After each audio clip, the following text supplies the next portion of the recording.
There we are. What's up, everybody? Welcome back to Miami Total Football Radio. And that's what I look like when I roll the R. Otherwise known as Miami Total Football Radio. We're doing something different today.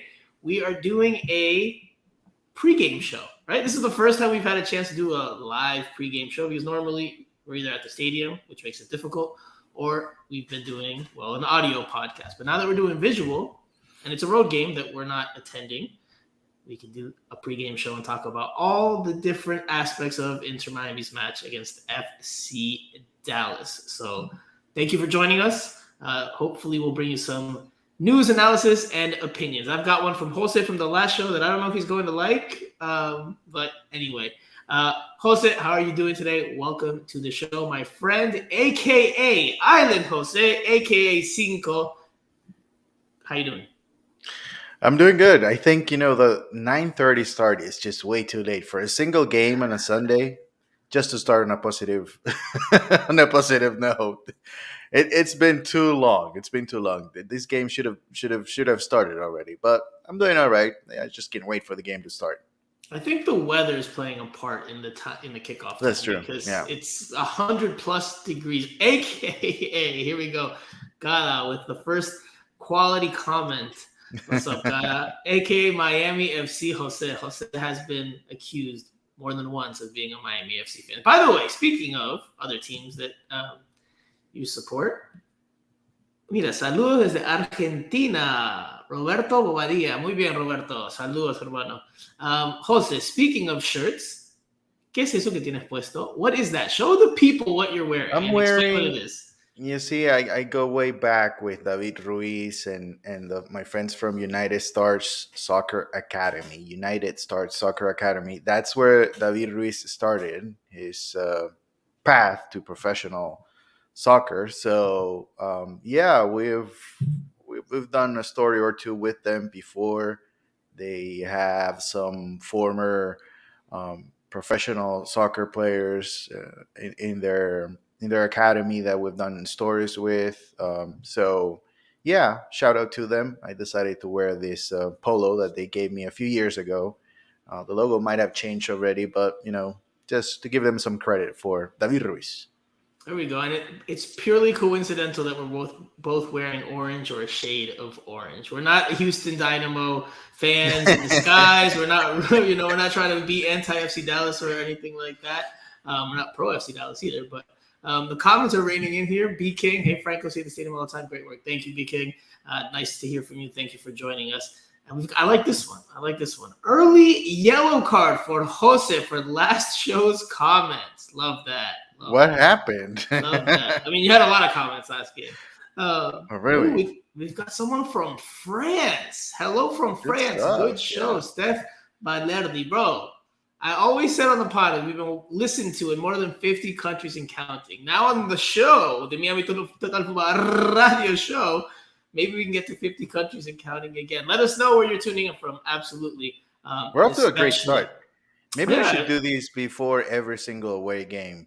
I mean, this is why I wanted to do it here. One, to inform and give people something to watch. Of course, there's a pregame show on Apple TV, but if you want specific Inter Miami news and coverage, I think we could provide that. Especially since we were at practice all week, we're talking to the protagonist, head coach, players. We're the ones there on the ground, so I think we can give you maybe a different viewpoint or a different way of previewing the match. So we'll talk about everything. We'll talk about the lineups when they get announced officially. We are hearing, yes, we are, that Jordi Alba is starting. That is what we're hearing. Something that Jose did not predict would happen. I guess we're just going to start right now. We're going to start. We're going to start with it. Yes, we will put Jose on the spot because Jose on the last show at the very end, if you guys stuck around for the last part, went through and asked everyone, what do you think? Does Jordi Alba start on Sunday? Jose was the only one that said the following. By the way, does Jordi Alba start in this game? Very quickly. No. Andrea? Maybe. It's not an No, answer. Allen didn't make enough, I think, for him to start another game. I think it's not about Noah Allen, whether Jordi Alba starts. I think it's about Jordi Alba being ready to play full 90 minutes. If he's ready, I sorry don't for think he's Noah, ready, but but he can come He could and start. get out by the You 60th have 5 minute. subs nowadays, Jose. It's not 3 subs Yeah. anymore. It's 5 subs. Yeah. You can start and take them off at 50 or 60. Yes. Simon, does Jordi Alba start on Sunday? Yes. I say yes. I say yes. And then he gets subbed off when he fades and he gets tired, which will happen naturally. All right. Your first time to eat crow. This is different now. It's not like the podcast where it's he said, she said. It's legit. Like, oh, I have proof of what you said now. Jose, what do you think? I mean, Jordi Alba, from what we're hearing, it's not official yet, but from what we're hearing and what's been reported out there, it sounds like he's starting today. it might be official before we're done. I don't know. I still don't know if, starting Jordi Alba tonight might be, ideal. For how long can he really go? Are they banking 50. on 60 minutes? I don't see him 55. playing 90 minutes. But, it's good. I mean, I think it's good for the team that he starts. It's good. The comment section is going wild. I like it. See, as you guys can probably tell if you've listened to the show for a while, I like to poke fun, all in good nature, of course. I like to poke fun and joke and keep things light. Of course, we cover the team as professional as we can, but I like to keep it lighthearted when possible. And the fact that now we can interact with you guys in that way, in that manner, I think awesome. Makes it even better. Yes. Incredible. But Jose, you just went away from the point. The point wasn't like, oh, what you think. It's, you said that he wouldn't start. Now he's starting. See? So, I mean, what happened, Jose? Well, I never said, I had official word that he won't start. It was just my opinion. I still wouldn't play him, from the start.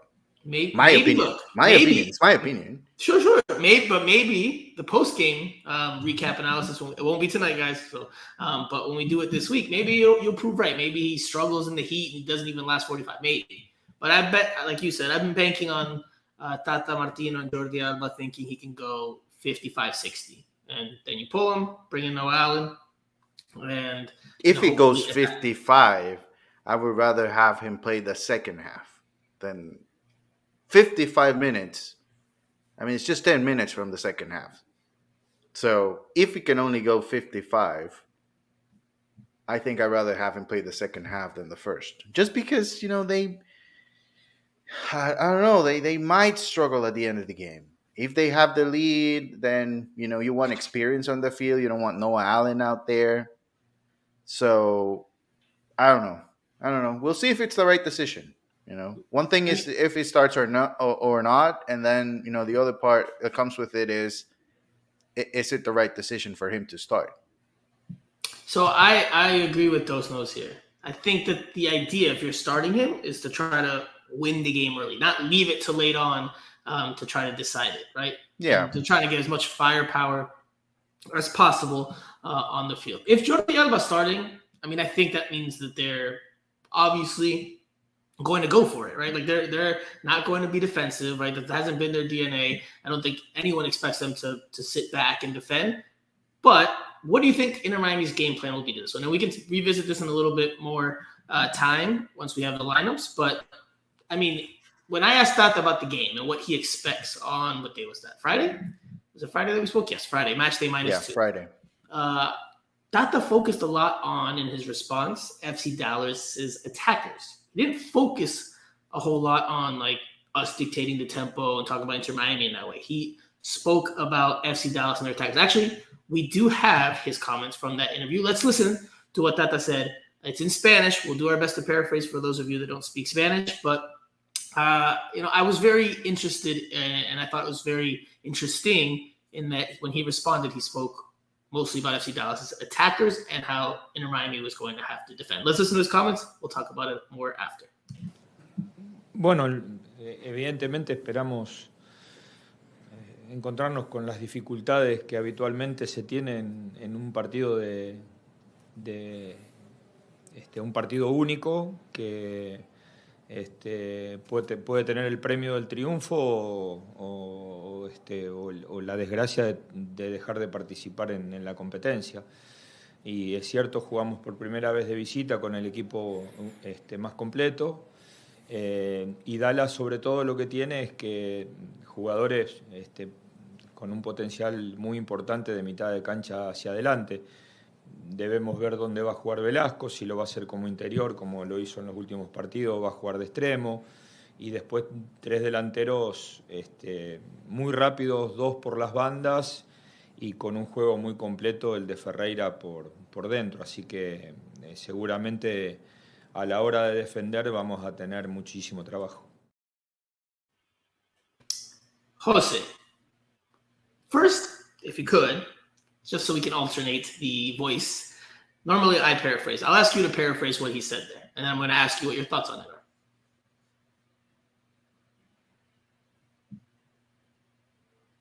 Jose, did you freeze on me? I'm here. I couldn't hear you. I'm sorry. Oh, no, I was saying, I'm going to ask you so that we change up the voice or the translator to paraphrase what he said there, and then I want your thoughts on what he said there. But first, what did he say? Just to paraphrase for those that don't speak Spanish. Oh, well, yeah, he did talk about the attacking part of the field. He mentioned Velasco, player that has played in different positions, and he awaits and see what Dallas wants to do with him this weekend.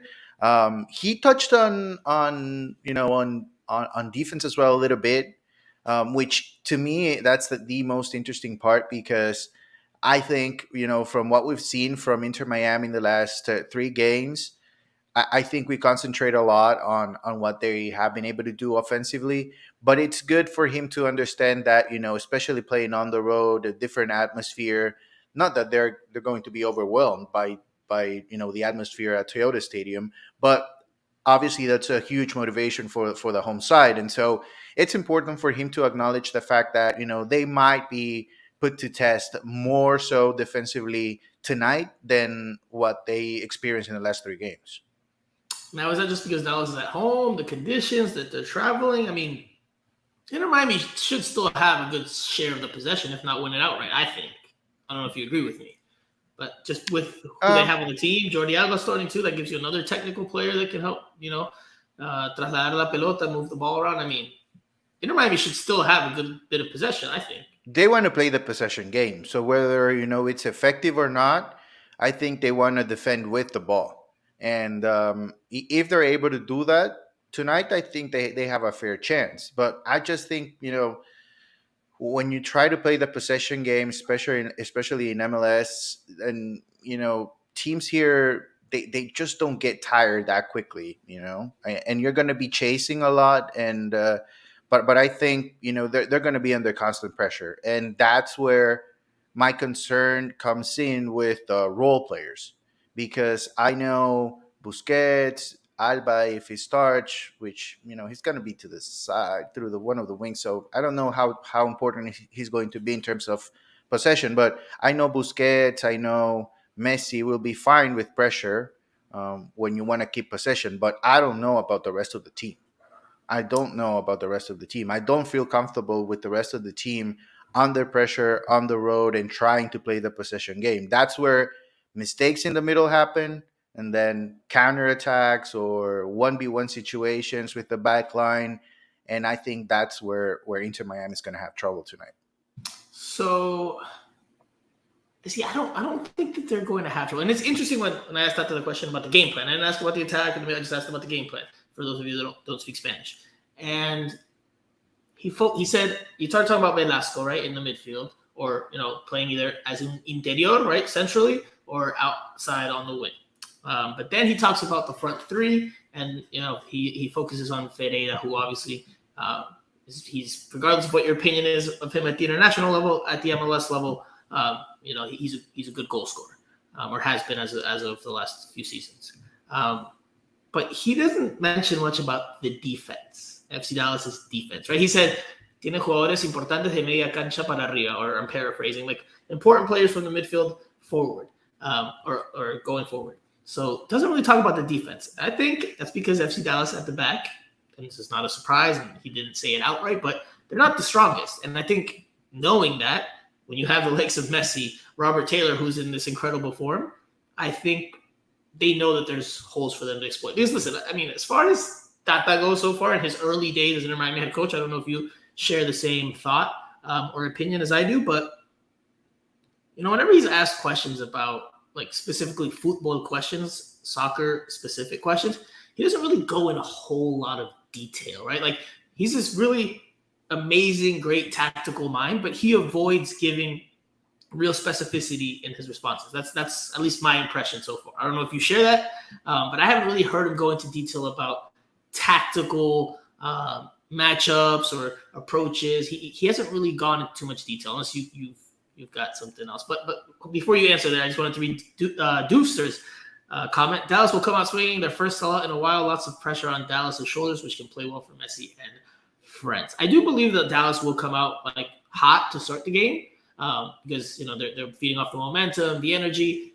I will say this, based on the images that you can see on social media and on Twitter, I mean, there's going to be a lot of Inter Miami fans, whether they're Messi fans. Come on, let's sure. But hey, but you're seeing Inter Miami jerseys, so if they're rooting for Messi, then they're rooting for Inter Miami, right?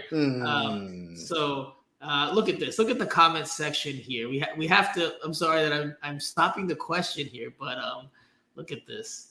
Gada started it off. He says Leget's gonna fumble just like he fumbled Becky G. And Dos Nos then follows up. They are not together anymore. No, Dos Nos isn't up on his pop culture and his MLS drama. He's on my team then. Yeah. Yeah. So Sebastian Leggett got exposed, I think, messaging somebody online. What? Really? Are you going there? Hey, listen. With Messi's arrival, we just don't talk football anymore on Miami Total Football Radio. Now there's I'm gonna be in trouble. Look at all the stars that show up and everything. But anyway, apparently he was messaging some girl. So that girl went public with his messages. And apparently after that, Becky G and him split, even though they were engaged. Oh my God! There we go. So hey, listen, she was at Inter Miami's one of the games. We're gonna need a timer. We're gonna need a timer anytime you start, talking about pop culture. We're gonna have a timer. It's gonna happen every time, brother. Like the last home game, Derek Jeter was there. Rick Ross, El Alfa, which I know you don't know who that is. Derek Jeter is still sports related. Anuel, I know it's not sports related. By the way, Anuel is not sports related. At least Miami Total TMZ. I like it. Yeah, come on. I like it. But anyway, going back to the on the field hustle to please appease your senses. Un escándalo, pura farándula. Exactly. I'm curious to see how the crowd is over the game because yes, there's going to be FC Dallas fans. Although, if I'm not mistaken, some of their supporters in their supporters groups are saying they're in protest and not going to the game because of how tickets have skyrocketed. They went from $50 to I think $500 plus is what I read online. This game did sell out. This is news. The game did sell out in 22 minutes or less once tickets went on sale earlier this week. But again, a lot of Inter Miami jerseys out there. I know, yes, I agree with you. They're Messi fans. I get it. But call it like it is. But if they're Messi fans, they're going to be cheering for Inter Miami. Messi fans. If Messi signs tomorrow with Columbus Crew, they'll be getting a Columbus Crew jersey. That's fine. But in terms of today's game, they're there supporting Messi, who plays for Inter Miami, right? If Inter Miami scores and it's not Messi, are they going to cheer? Yes, right? They're not rooting for FC Dallas, right? They are Messi fans. They don't care if Kamal Miller scores. If Messi scores and they end up losing 4-1, fine. They'll be happy. They saw Messi scoring. Broward Heron says, I saw interviews with people saying they're there to support Messi and Dallas. I mean, there's probably some people like yes, I can see that. I do think that is an interesting element. I don't want to give anything away because but I have something related to that. in the works. I can't say much more because, I don't want to tip off any other journalist with this idea that I have. So I have to keep that one close to the vest. I'm usually a very transparent and forward guy, bien frontal, but this one I gotta keep close to the vest. But Brower here, and I don't think you're off base there. Look, Christian Gonzalez, ticket prices have gone crazy. I mean, it's Messi. Well, but it's Messi. He's only going to be there once or twice a year. It's not that unusual. I think the supporters group, the Dallas supporters group. I think they have an argument because obviously they have been there for a while. They have a relationship with the team, but it's only normal the tickets go. The ticket prices go higher. I mean, it's Messi. I mean, it's the best player in the world. You're not going to pay $20 to see the best player in the world. I mean, that's unfortunate, but that's the business side of things. And as we all know, MLS and Leagues Cup, they are very money oriented, leagues or competitions. That they don't have the sentiment that maybe we have in other parts of Latin America. It's very money oriented. So it's not surprising. But that said, I mean, if it's your supporters group, the people that go game in and game out, I think it makes sense to not skyrocket their tickets. I think for them, yes, I agree with that. You're your most loyal fan. I hate using the word they're your most loyal customer. I hate using that word. But in the American mindset, that is the way it's viewed by and large, right? These are customers. I hate that word. I hate the thought process behind it. But that is how a lot of MLS teams and a lot of executives in Major League Soccer view it. So, if it was me, listen, you could increase it a little bit, but keep it within realm and reason for your most ardent, supportive and loyal fans who go in and game out on a Tuesday night in the U.S. Open Cup game against the Birmingham Legion or against, anybody. So, we've talked about tickets a good bit. It'll continue to be a talking point. Especially with away games, it's a one-time thing. You're only going to see Messi that one time, at least for this year, this season, by and large. Unless there's playoff games involved or et cetera, special occasions. So those tickets are going to go through the roof. We've talked about here in South Florida, we do think that the tickets need to go down. World Cup final prices says Dooster. So it's crazy, but it's going to happen at least this year. I don't know about next year.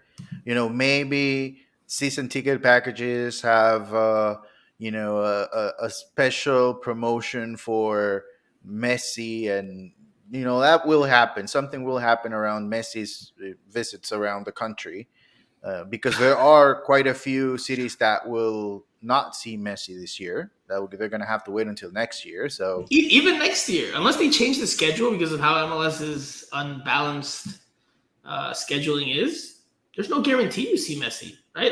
Inter Miami doesn't play every team, right, during a regular season. It just doesn't happen. It's got the NFL model in that way. You'll play some teams from the other conference, but you're not playing every team. And if you do play some teams, some of them you're at home. They're not all away. I think this year it will be if I'm not mistaken, and we've been there since the beginning. You can back me up on this, and I'm 99.9% sure this is. Actually, I'm 100% sure this is factual. Inter Miami has never played Sporting Kansas City. They will this year. It'll be the first time that the two teams meet, and it'll be, I think, at DraftKings Stadium, if I'm not mistaken. They haven't played yet in 3 seasons and change, almost 4 seasons. So you don't get Messi and Inter Miami on a guaranteed basis, especially if you're a West Conference team. So something is, and if you have turf too, of course, like Gala says here. So tickets will be expensive on the road. It's placed at Inter Miami's favor and their benefit that not as many of the diehard FC Dallas fans they won't be in attendance today. So that's another plus or another check for Inter Miami and Inter Miami's favor ahead of tonight's matchup. The lineups still aren't out yet, but we're at the 1 hour mark, or we're within the 1 hour mark from kickoff. So we should be getting them shortly. I mean, Jose, do we expect any real big changes? We've talked about Jordi Alba likely slotting in. You still think 4-3-3 with the same personnel? Yeah. I would think exactly the same. I think Tata is old school. So if your team is winning, you don't change anything at all. So he's going to keep riding this lineup until something happens. And, or obviously bearing any injuries or red cards or suspensions. But I think, yeah, same lineup. Obviously, with the exception if Jordi Alba comes in, is available, and he wants him to start, then Noah Allen will come out. But other than that, it's not going to change a lot. And I think he gave us a little bit of an indication that his system is set already. Which is something that we talked about with Phil at the beginning of the season. Remember the diamond and the the entire feels like so story. long ago. Feels like so long Yeah, it ago. feels like years ago. But we never knew exactly what formation he liked, the way that he wanted to play. Now we thought that I don't want to. I want. I was about to say a real coach, but I don't want to be that mean. So I with mean, that, you kind of just said it. You kind of just yeah, said I it. said it, but you guys know what I mean. Now with that, I don't think it's a real coach. I think he's more of a tactician, right? Like with Phil, he just isn't a tactician, and he's a young I head think coach. that is a lot more polished, Absolutely, and he's way that's more why. experienced as a head Yeah, coach, way more of a resume, un currículum mucho más amplio. Like yeah. Phil Neville is a young and experienced head coach. He has, since he left Inter Miami, done assistant coaching for Canada's national team. He was recently doing some in studio work for MLS and Apple TV. So Did you Phil has went a back good and show on listen to work. that? I didn't. I Did you have went? not. I have You not. didn't? No. I didn't, and I this is not, like you said, this is not information. This is something that I think happens. Like, there's a reason why Diego Alonso never talked about Inter Miami, after he was fired. So he probably signed an NDA, Of course. What's an NDA, Jose? Explain to the people that may not know what an NDA is. non-disclosure agreement.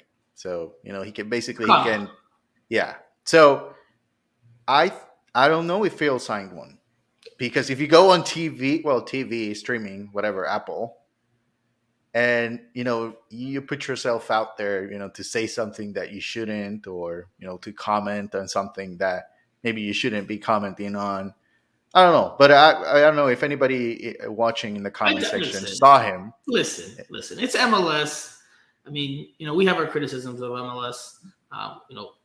We cover the league. We've covered the league for a long time, and our criticisms are to help improve it. Now, we understand how it works. If MLS is having Phil Neville on, they're not going to be asking him any hard-hitting questions. Right? They're not going to Right, be but asking you him know about. how Phil is. You know how Phil is. Yeah, but he's You ask him listen. a question, and then he wanders around, and he might get in No, trouble. but But look, I just he's wanted to not know saying if anything bad anybody about saw David it. Beckham. He's not going to say anything bad about the team that David Beckham, his mate, owns, partially. But let's go back to the on the field stuff. And this is a good question from Dos Knows, which Jose, I think you'll have plenty to say about. And Dos Knows says, is it me or Campana is not liked much by Martino?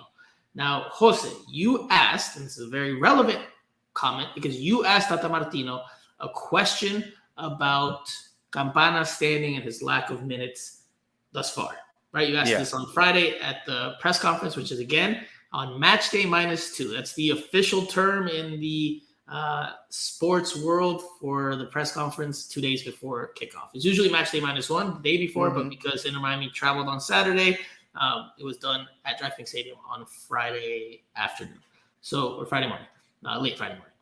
Jose, what did Tata Martino say when you asked him about Campana and his standing? And then we'll go off of the interpretation of what it all means. Did you lose me, Jose? No, I thought you were going to play the video. No, I don't have it. I don't have Okay. it. All right. So here's I want to explain a little bit and very quickly the question, because I asked him, because we all knew Campana was one of the big pieces coming in, designated player and all, and we all expected. I think like we both thought that he would be the MVP for Inter Miami this year.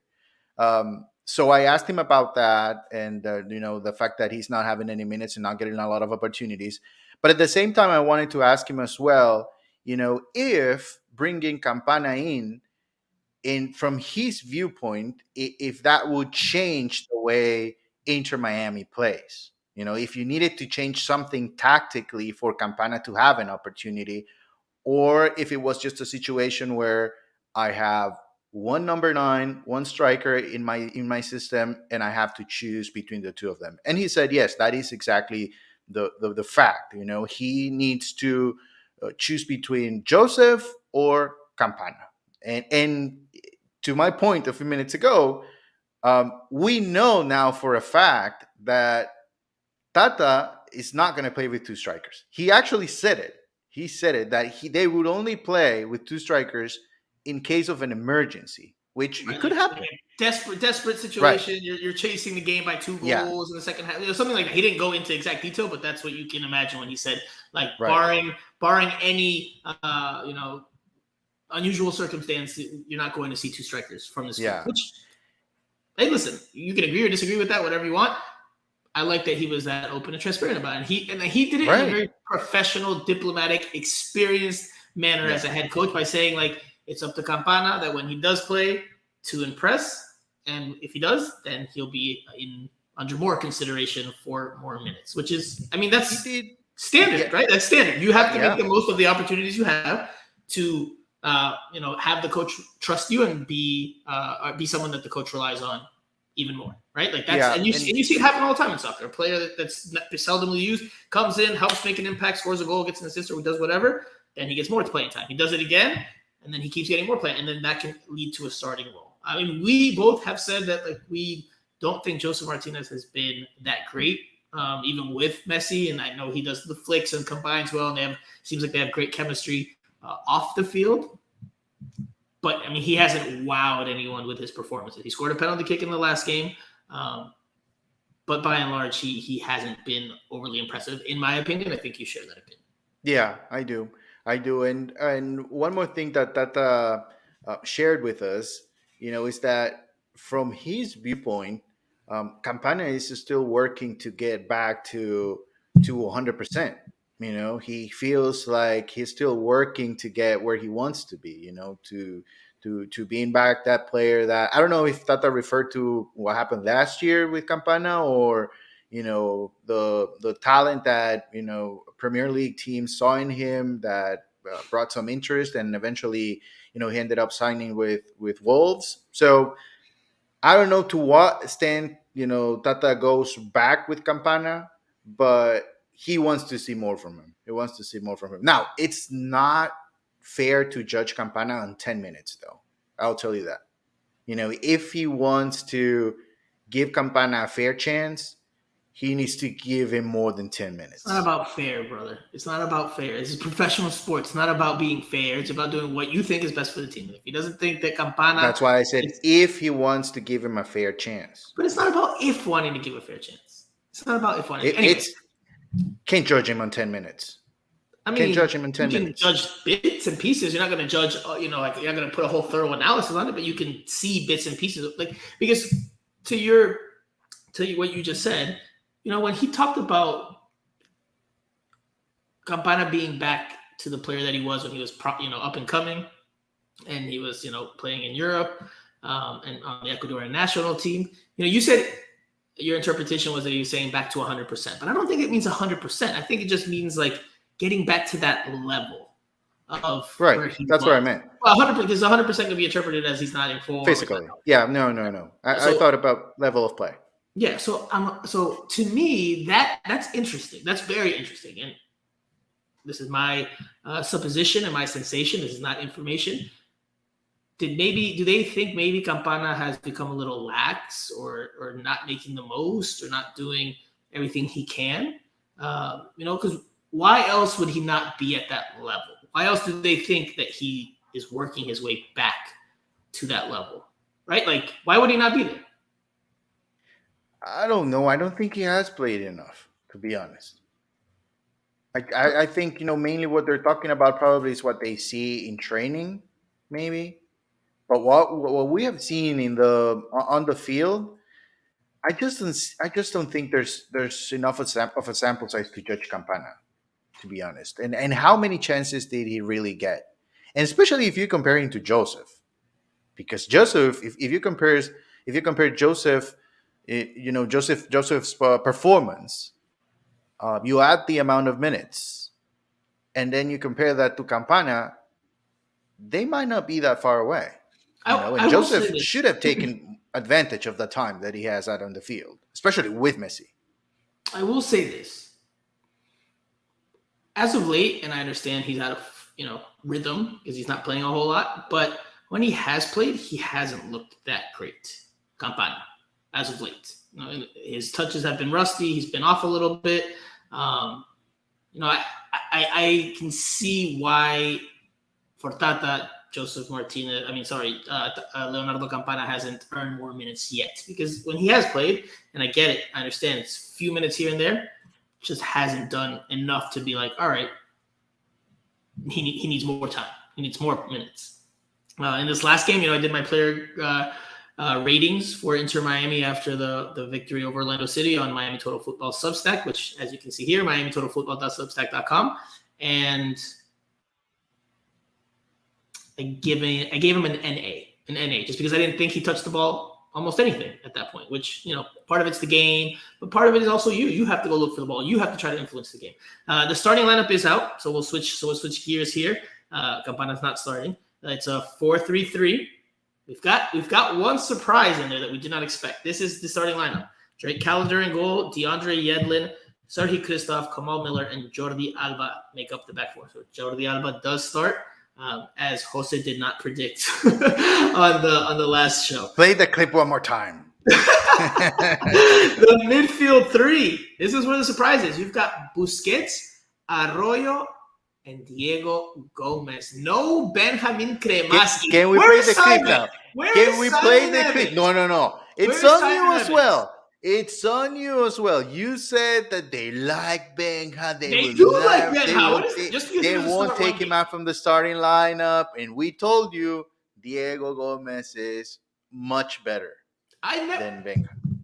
I never disagreed with that point. I have my questions about Benja. Jose, you and I were in the press box together, and we were both agreeing that we have questions about Benjamin Cremaschi's form and level right now. Like, Simon was the one raving about him. I agree with you that he's not playing at this incredible level. I think there's promising points, and he does a lot of some of the less flashier and sexier things well. But I don't think he's playing at such a wow level that he was irreplaceable in the starting lineup. Anyway, we didn't even finish the starting lineup. Let me finish and then we can go in.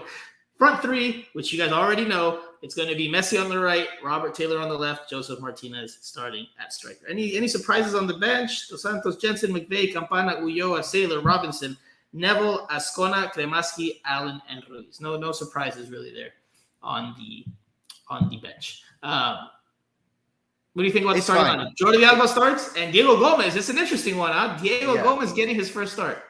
It's good. I think, and this is something that we have mentioned here before.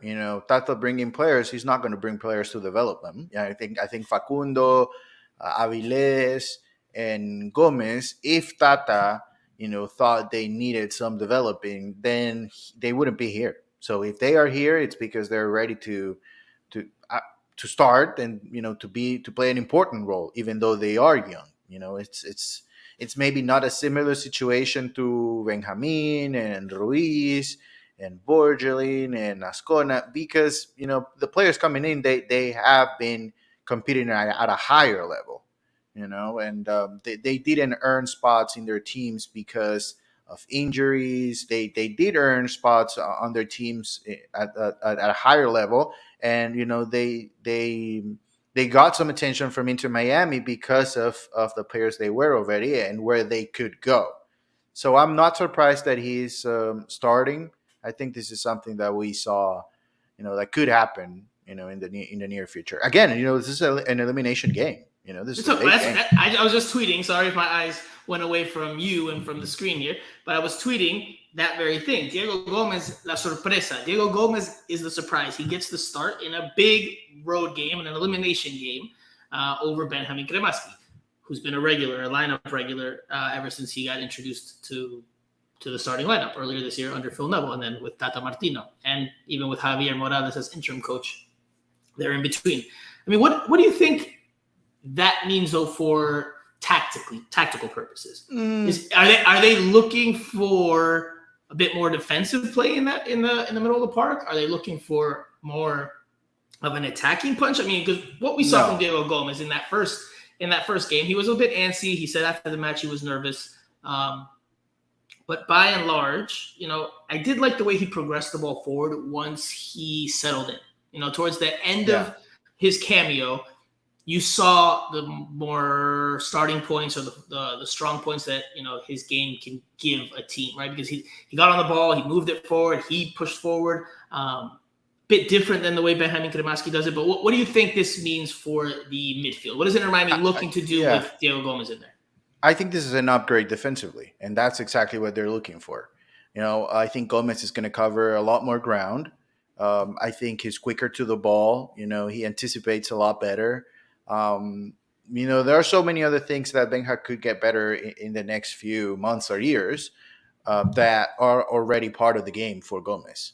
And so I think that's what they're looking. They want to raise the talent in the middle of the field. Obviously, that's going to be very important tonight. I think Gomez is better with the ball, and especially as in areas where you just can't take any chance with it. He might think immediately for the easy pass, and again, they're both young, but since Gomez has been able to compete regularly at a higher level, then games like tonight, he understands exactly what he needs to do. It's interesting because I had this debate about Cremaschi and where he's at right now in his development. He's young, still a teenager, still progressing and finding his way as a professional. Completely understand it. And the potential, like Broward Heron says, is absolutely there. I agree with that wholeheartedly. But I don't know if he is a player that can be regularly included in the starting lineup for a team that has bigger aspirations now with Messi on board at this point in his career. Maybe next year is a different story. But right now, I don't think he is someone that can be on a starting team consistently if you're trying to win trophies. That's just my personal opinion. Funny enough, I won't say who it was because it was more of a private conversation, although it wasn't that private. But an Inter Miami employee was very defensive of my take at the last game against Orlando City at halftime. Oh, I know who it was. When Simon and Simon Evans, our co-host, and I were debating at halftime about Cremaschi and what he does and doesn't do on the field. Simon was very full of praise for Benjamin, and I was a little more like, well, I think he has a lot to work on, and I still see him struggling in a lot of areas. So now I don't know if that person's watching or not, but there you go. I mean, listen, the person works for the team, so it's normal, it's natural. I'm very curious to see how Diego Gomez does today. Very curious to see how he handles it, because I can't. It's hard to focus because our comment section is hilarious. By the way, like our viewers, our listeners are hilarious. Like now that I'm interacting with them and I'm seeing the comments, I'm like, it's hard for me to keep a straight face off them with some of the stuff. Like when they were talking about Becky G, when we were talking about Becky G and Sebastian Lletget, there was so many different things flying in there that we didn't share all the way here, but it had me laughing internally. I just was trying not to try to keep my composure here. But no, we appreciate you guys for keeping things lighthearted, but also football related. So anyway, I'm curious to see how it works. I'm curious to see how things picking another fight with Kayla and Kyle against Franco. LOL. I don't know what you're talking about, Eric, because I haven't spoken to Kayla and Kyle since that exchange on Twitter. So unless she's gone at me or something on Twitter in the last few minutes, which I don't see why she would. No. Haven't had any exchange with Kayla and Kyle since that Twitter bro, I guess. But yes, very curious to see how Diego Gomez does on the field today, because he talked about being nervous. Hopefully for Inter Miami's sake, he doesn't have that same type of nerves, and hopefully he's a little more composed in the middle of the field today. He was nervous, but he never, his nervousness was more that translated in being a little bit overly aggressive. So it's not that bad. I mean, when you're nervous and you give the ball away, and then that's a little bit more concerning. But, he was nervous, but I just thought he wanted to impress. And, my first impression was he's good, but he just needs to manage the moment a little bit better. And that will come with time. So He's I still think, young. yeah, I think tonight is another opportunity. Then one more week of training. Then I know Tata, you know, I have no doubt that they had a conversation, and Tata probably explained to him that he's already a good player, so he doesn't need to go out there and prove that he's a good player. Just he needs to go out there and perform the way he usually does, and then he'll be fine. I don't see a problem with him adjusting to MLS. Look, with young players, they tend to have growing pains.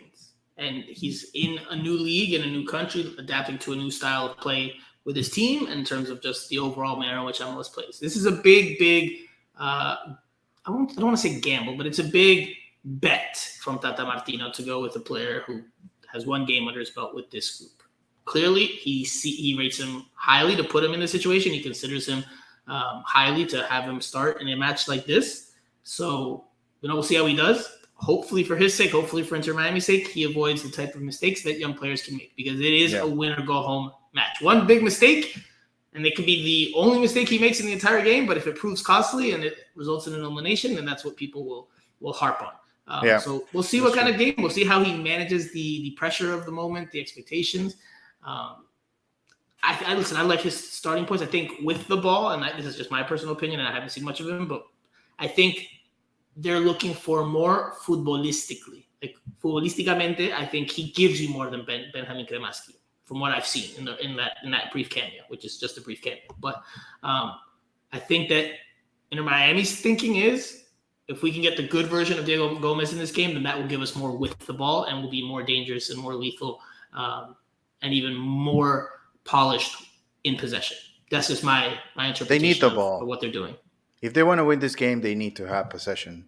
No set pieces? No set pieces? Doofster says, can't wait to see Tata's face when Franco starts grilling him with set piece questions. Hey, listen, Tata's first game in charge, if I'm not mistaken, was the St. Louis City game, and that's the game where they gave up 3 goals on set pieces. And I did ask him, about that, not in as much detail as I've had the opportunity to do so with Phil Neville and Diego Alonso once, I built more of a rapport with them, but I'm sure it will come in due time. I don't think you can demand a lot from set pieces from this team. And if Messi's taking, set pieces, then, it's Messi. So what's there to say? All right. So, Jose, now let's talk tactically in terms of the game we expect, right? And before we do that, let's listen to DeAndre Yedlin, because I asked him on Friday, match day -2, about the game plan, right? Because against Orlando City, we saw a smart tactical approach from Oscar Pareja, which we discussed on the last show. They closed the gaps to Sergio Busquets. Did not allow, and for that first half, Inter Miami to cleanly find Busquets to get on the ball so that he could link up play. Right? They couldn't progress through the lines centrally. They had to keep going out wide and find different ways to try to move the ball forward. I imagine most teams are going to try to implement that style of play. Like, I think that's the blueprint to slowing Inter Miami down as best as you can. Now, whether you have the horses or not to do it, that's a completely different talking point. But I think that is the approach. And before you debate with me and give me a crunching tackle, because I see that you're ready. Look at your arms are like all up here and stuff. Let's listen to what DeAndre Yedlin said when I asked him if he thinks that's how FC Dallas would approach today's game. If they're going to look to play a smart game in which they close off the passing lanes to Busquets to force Inter Miami through different routes to try to attack. Soccer. If I was the opposing team, I would try to do that also. He's a mastermind in the middle. So, I think, of course, any team, is going to try to do that. But, that's why we have a great staff and, great players that, we can figure out ways around it. We have a lot of good players on the team. So, even if we can't get it through him in the middle, we'll find it through somebody. And, that's the strength of this team. But, yeah, I would think a lot of teams are going to try to do that. Drinking some water. Jose, all right. Timing. Have at it. Well, I think we're making a lot out of nothing. I mean, is it really a mystery to try to stop Busquets? Is it No, really?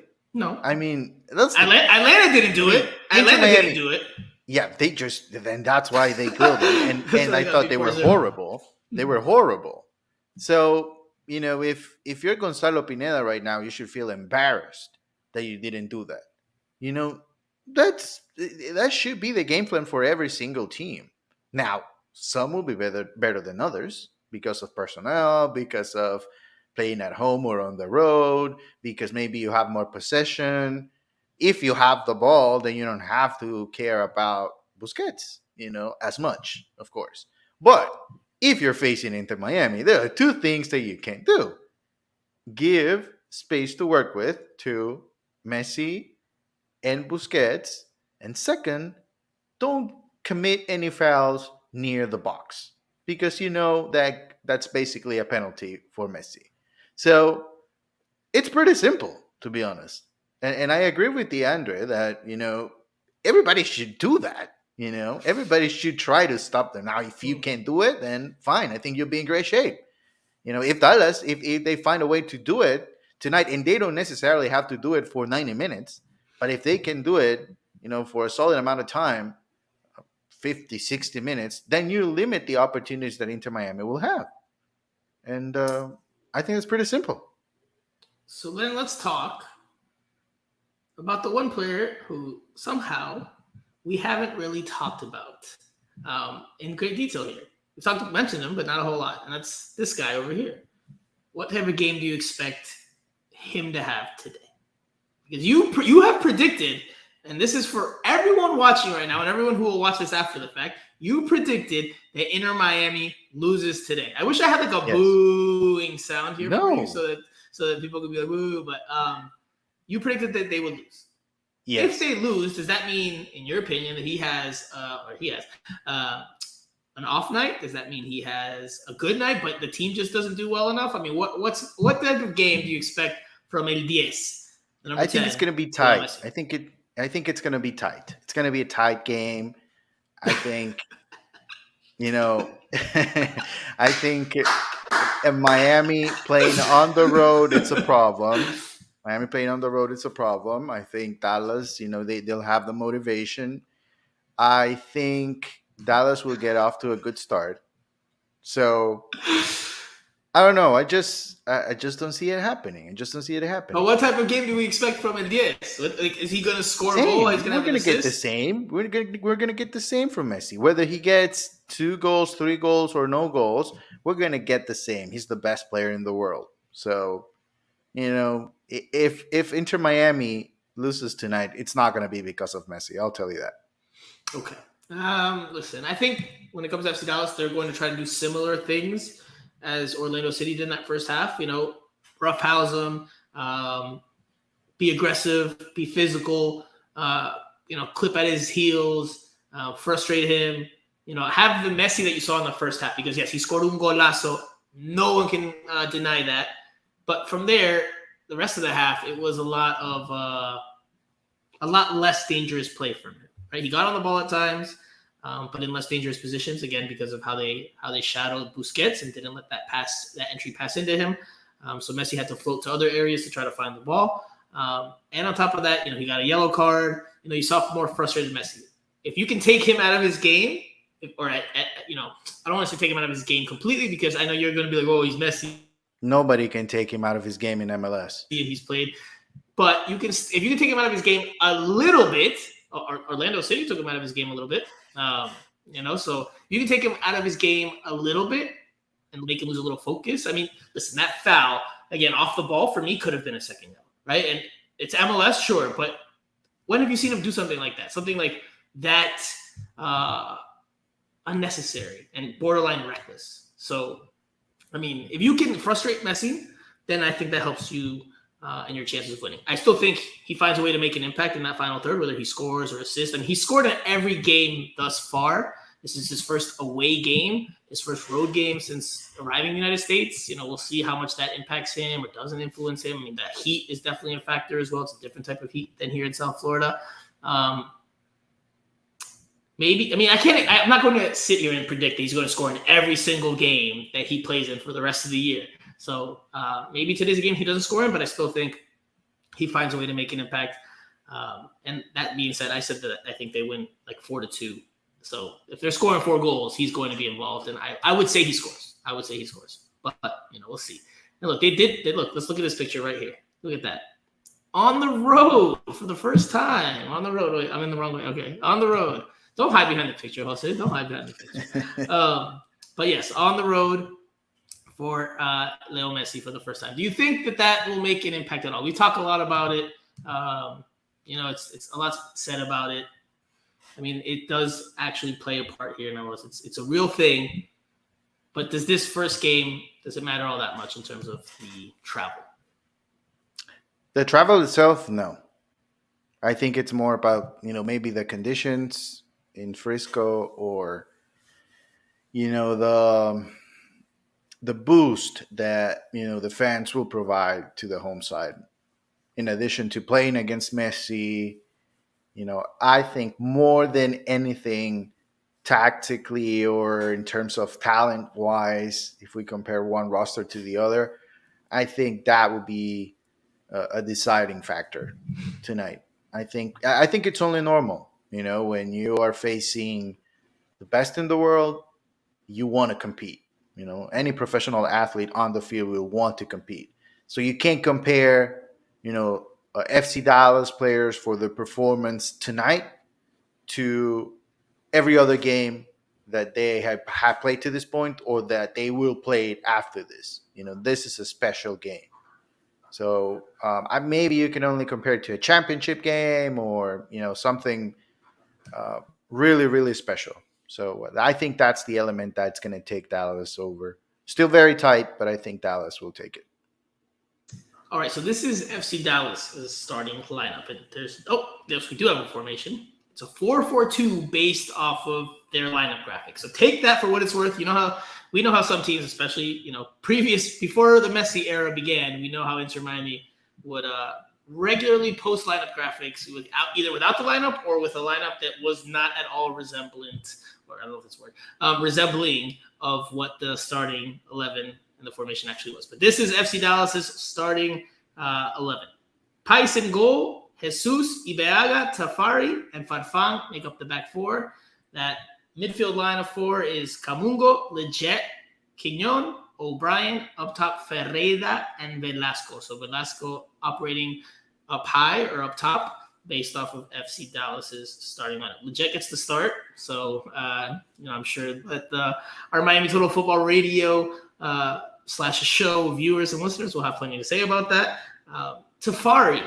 We have to talk about Tafari. If we're talking about FC Dallas in the lead up to the game, if you guys haven't seen it on my Twitter handle, or on Twitter just in general, Tafari gave an interview with a local broadcast, and we can't share it because we don't have the rights to it. But in there, I'm going to pull it up so that way I can make sure I read it verbatim, because it's a gem of a quote from the center back. It's hilarious. It made the rounds. It went viral because of just how funny it is. Let me find it. Give me 1 second here. Where are you? Here we go. This is what Nkosi Tafari says in this interview with Dallas Network. I'm really only being interviewed for the aspect of who Messi is. I'm not being interviewed because you actually care who I am. And that's fair. End quote. I mean, that is hilarious, brother. I mean, it's definitely 100% true, but it's hilarious that he just kind of called it out. And he even says, and that's fair. So, kudos to him. But anything surprise you at all with the Dallas lineup if we assume it at face value from what they posted? No, I don't think. I'm not surprised. I think, just like I said before, I think, for them it's more of an emotional game. Whatever lineup they put out there, I know they'll give an extra from the first minute to the last. And yeah, it's a very special night. I mean, if you look at the social media for Dallas throughout the day, it feels like it's a final for them. Like special videos and a historic day. That's how they're referring to this match. So, as big as it is to be, in the round of 16 of Leagues Cup, international competition and all, I feel like if they were playing Houston Dynamo, it wouldn't be the same. And, Right. there's a rivalry there. Now we have about 10 minutes. We'll wrap up in 10 minutes, so that way you guys can settle into your sofas or wherever you are going to be watching tonight's match. But speaking of FC Dallas and the scene that's being set there in Texas, Toyota Stadium, the venue in which the game will be played today, they tweeted this about less than an hour ago. We apologize for the delay guests are experiencing entering Toyota Stadium. Per MLS's request, we were required to delay opening Toyota Stadium gates until all visiting players had arrived. So extra security measures for Messi, Jose, even more so. I don't know if you got to see the footage. I don't know if the viewers have as well. But there's been images from some of the local channels, ESPN, of Inter Miami's arrival in Dallas, the bus ride yesterday to the hotel, the amount of security that was there. One fan tried to get in a little bit closer, and I don't know if he got arrested, but he definitely was held for at least a little bit based on what you can see in the images.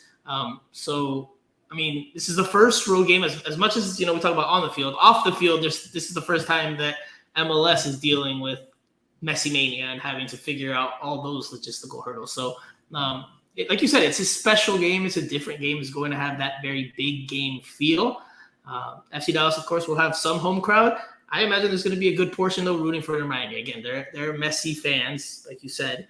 But I think Inter Miami is going to have a decent bit of support there. And I think that's going to be the case for all their away games for the rest of this year and maybe going into next year. Because if Vice City travels or any of the other supporter groups travel, then I would consider that an Inter Miami support.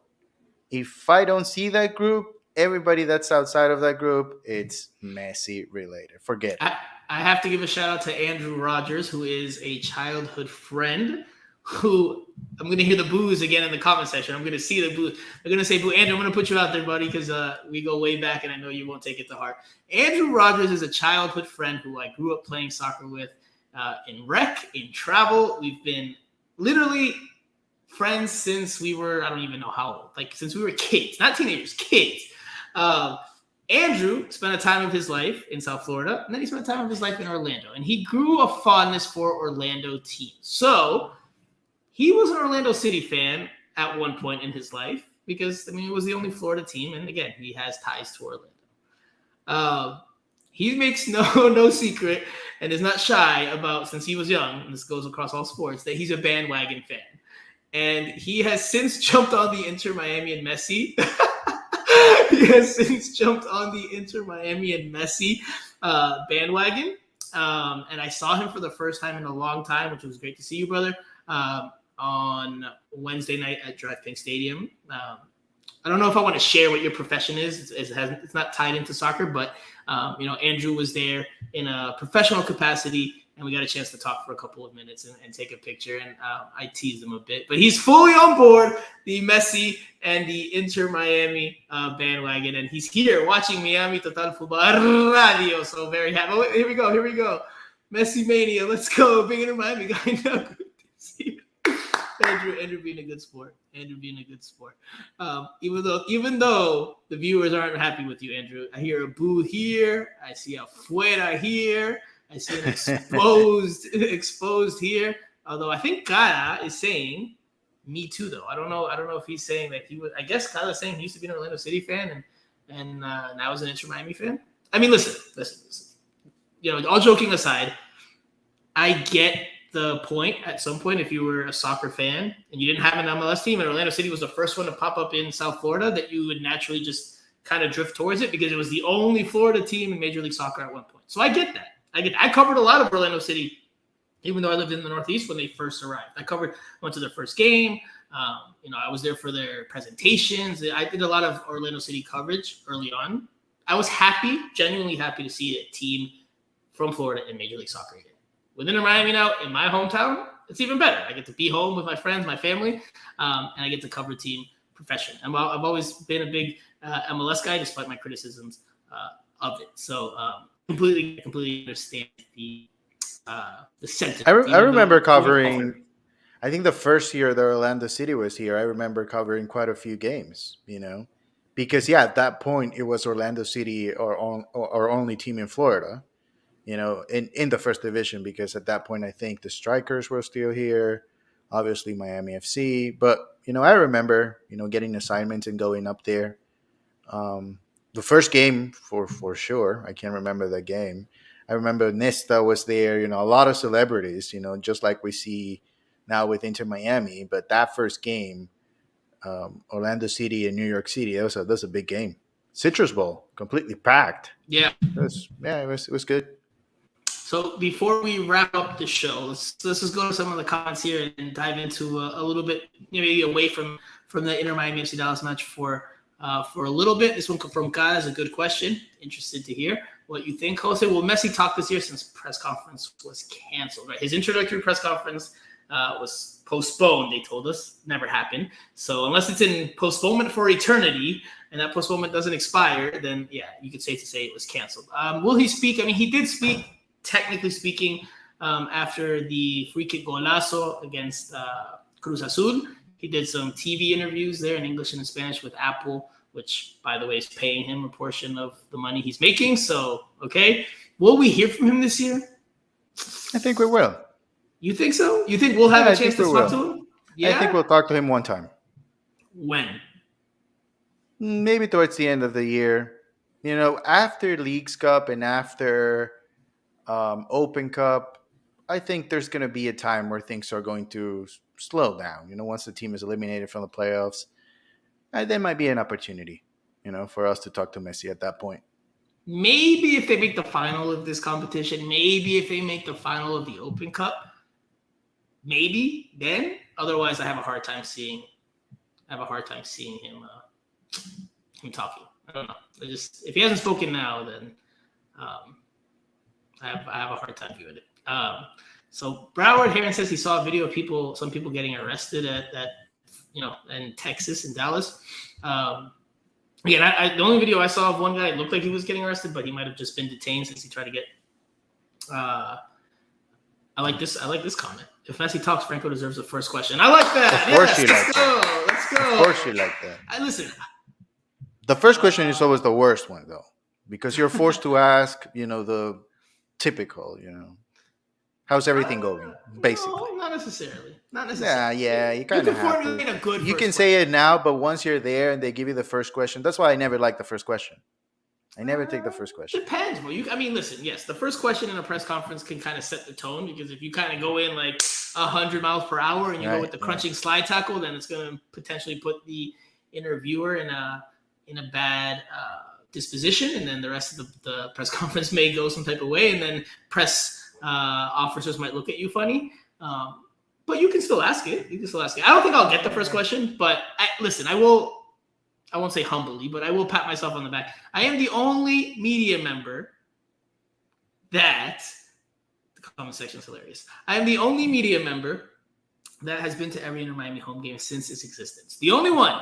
Sorry, Jose. I know you've been to a lot of them. Probably been a 90% plus, but I'm the only one that's been to every single game since 2020. Every single home game.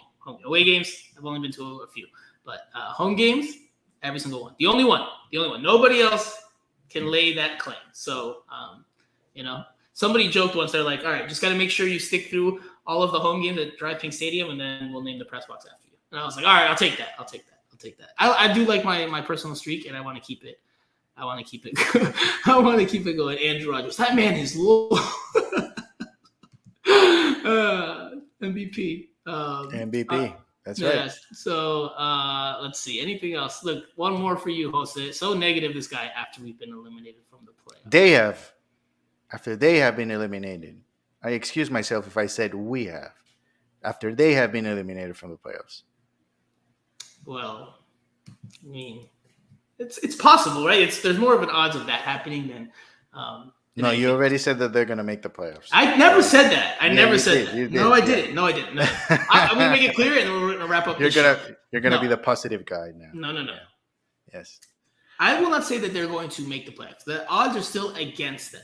But with the form that we've seen Messi in these first few games, I don't think it's as much of an uphill climb anymore. It's still an uphill climb, but I don't think it's as much of an uphill climb. With Messi, obviously things get a lot easier. Busquets, Jordi Alba, Diego Gomez, Tata having more time to work with the team.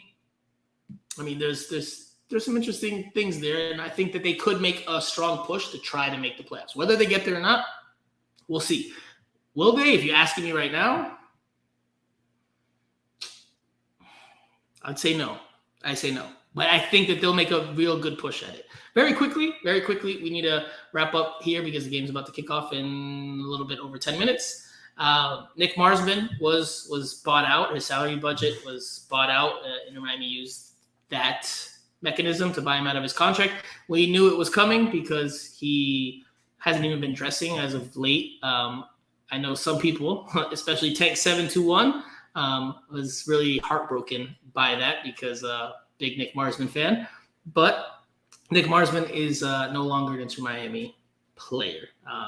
So I don't know if you have anything to add to that, Jose, about Marsman. Good for him. I think good for him. It's great for him. It's something great because he needs to go someplace else and play. I think he's a good goalkeeper and he deserves to start in any team. Unfortunately for him, Drake Callender emerged, and it's hard at this point to take out Drake Callender from the starting spot, from the starting job. So I think it's good for him. I think it's great for him to move on and find another opportunity someplace else. It is good for him. I wonder how, we haven't spoken to him in a while. I wonder how it all went down behind the scenes. I wonder how much, if he's happy with the way things played out. I mean, clearly he was the backup, and clearly that wasn't changing. Calendar's been playing lights out. He's the MVP of Inter Miami season thus far. Although Messi may make a late push to change that, but Drake Callender right now has been the most consistent and best player. But I'm curious to see, or hear or wonder how much the end was for him. If it was, pleasant parting of ways, it was an unpleasant parting of ways, if he wished things had played out a bit differently, because they bought him out, right? It's not like they mutually agreed to part ways or anything like that, right? And he wasn't dressing all that much. So anyway, all right. I think we can leave it there because we've got a game to watch. And I really enjoyed this pregame chat with you, Jose, and you guys, the viewers, and the listeners for the podcast purposes, because this will get pushed out on SoundCloud, Apple Podcasts, etc. We'll be back early this week to analyze, recap, and rewind over what happened between Inter Miami and FC Dallas. I did see a question earlier. Is it a success, Jose, very quickly? Is it a success if Inter Miami is eliminated today? Is the tournament seen as a success for Inter Miami? It's a good question. Yes. I have to scroll all the way back up to find it. It was early on. Yeah, I think it's a success. Yeah, it's good. It's good for them to be this far. I think even with Messi and Busquets, it's okay. It's okay. It's a good start.